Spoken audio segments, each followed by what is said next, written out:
showing up for everyone all the time is what makes you trustworthy. And maybe it is. Until it becomes the very thing that erodes your value. You don't notice it at first, because at first it feels good to be needed, to be wanted, to be the one who always says yes, the one who replies fast, the one who never says, "I'm not available right now." But slowly, subtly, something changes. You become expected, not appreciated. You become part of the background noise, not a presence, not a mystery, just another piece of everyone else's convenience. Because here's the truth. People don't value what's always there.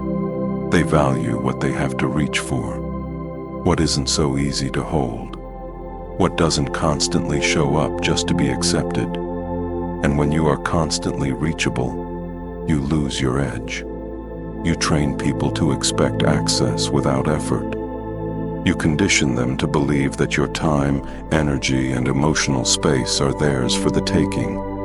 And in doing so, you empty yourself to fill them. You dilute your power to keep the peace. You forget that presence is most powerful when it's earned, not assumed. Being unreachable is not about arrogance. It's about protection. It's about choosing who gets access to you and why. Because the more access you give, the less value you hold. And the less value you hold, the more invisible you become. That's how respect dies. Not in loud conflict, but in quiet overexposure. You didn't mean to become easy. You just didn't want to be distant. You wanted to be kind. You wanted to be liked. You wanted to make people feel safe around you. So you answered right away. You stayed on calls longer than you wanted. You showed up even when you were tired, even when your silence was begging for space. And they loved you for it, until they didn't. Because what starts as appreciation quickly turns into expectation. And once your presence becomes predictable, your absence becomes offensive. That's how it works. The more you show up, the more they assume you always will. The less you say no, the more they forget you even can. Until suddenly, you're not a person anymore. You're a resource, a mirror, a tool they pick up when they need to see themselves and drop when they don't. And every time you shrink a boundary to stay available, you teach them that you're not serious about yourself. Not really. Because real power doesn't over-explain. It doesn't chase. It doesn't beg to be seen. It just exists, with or without your permission. So the shift begins. You stop responding to every message right away. You let the calls go to voicemail. You say no when it's easier to say yes, not to punish, not to play games, but to remind yourself that your time is a privilege, not public property. And at first, people will notice. They'll ask, "Are you okay? Are you mad? What's wrong?" Because when you stop giving so freely, they think something's broken. But nothing's broken. You're just finally choosing to stop bleeding for people who don't even know they're holding the knife. The silence begins to build. And in that silence, something unexpected happens. People start to lean in. They reread your last message. They replay your last words in their head. They wonder what changed. Because when you were always there, you were easy to forget. But now that you're not, you've become unforgettable. That's the paradox. When you're overly accessible, you feel rejected. When you reclaim your presence, you become respected. Not instantly, but inevitably. Not because you're better, but because you're scarce.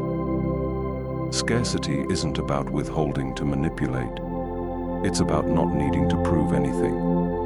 When you no longer require validation, you become magnetic. Your energy shifts from asking, "Am I enough?" to quietly declaring, "I already am." And people feel that difference. They respect it, even if they don't understand it. Because everyone wants access to something they can't fully figure out.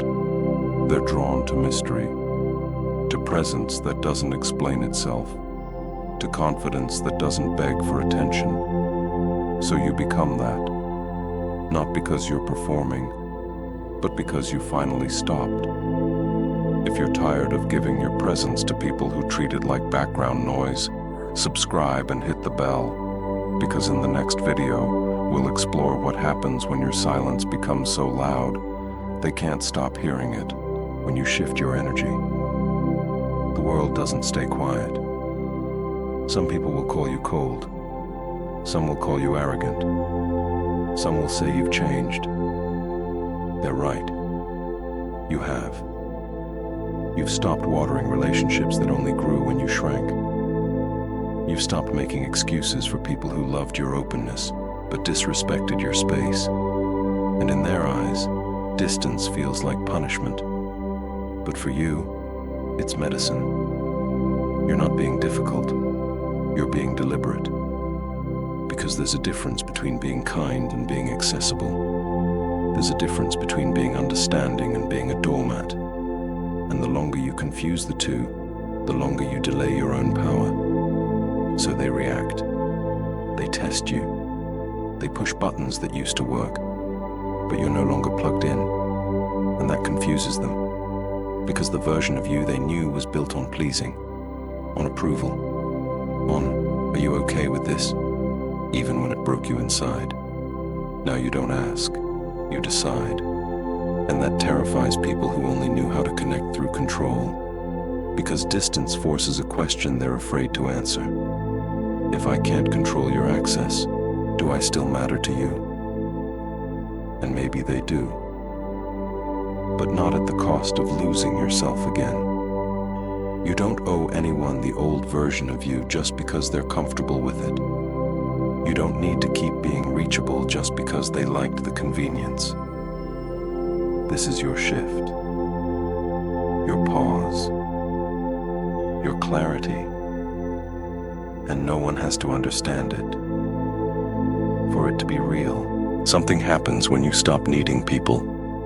You don't become heartless. You don't become distant. You become clean. No more emotional debt. No more subtle manipulation. No more bending your truth just to keep the peace. You walk into rooms differently. You speak less. You listen more. You feel everything, but react to nothing. Because you're no longer there to win. You're there to be. And that alone changes the temperature of every space you enter. People sense it, even if they don't know what they're sensing. It's the calm that says, I'm not here to be chosen. I'm not here to be approved. I'm here because I chose myself, long before I showed up. And that kind of energy, it's unshakable. It's untraceable. It's the kind of power that doesn't announce itself, but is felt. People stop testing you, not because you got louder, but because they realized you don't negotiate with chaos anymore. They stop ghosting you, because they know disappearing doesn't affect someone who's not attached. They stop breadcrumbing you, because you don't chase crumbs when you know you can bake your own bread. You've created a force field, not of ego, of enoughness. You don't need to be attractive, and that's what makes you magnetic. You don't need to be loved, and that's what makes you lovable. You don't need to be seen, because you already see yourself. And once you taste that level of peace, the chaos you used to crave feels like noise you no longer hear. You've become unreachable, not because you're hiding, but because you've arrived. You don't need a grand goodbye. You don't need closure. You don't need anyone to understand why you're different now. Because this version of you doesn't live for being understood. It lives for being true. You've left behind the performance, the panic, the endless audition for love. You no longer knock on doors that only open when you shrink. You no longer explain silences to people who never valued your words. Now, you walk. You walk with quiet. You walk with presence. You walk with the kind of power that doesn't need to be loud to be felt. They don't know how to read you anymore. Good. You're not here to be read. You're here to be real. Because real people don't beg to be seen. They see themselves and let others catch up or walk away. You're not lonely. You're just aligned. You're not cold. You're just clear. You're not unreachable. You're just no longer available for disrespect. And now I'll leave you with this.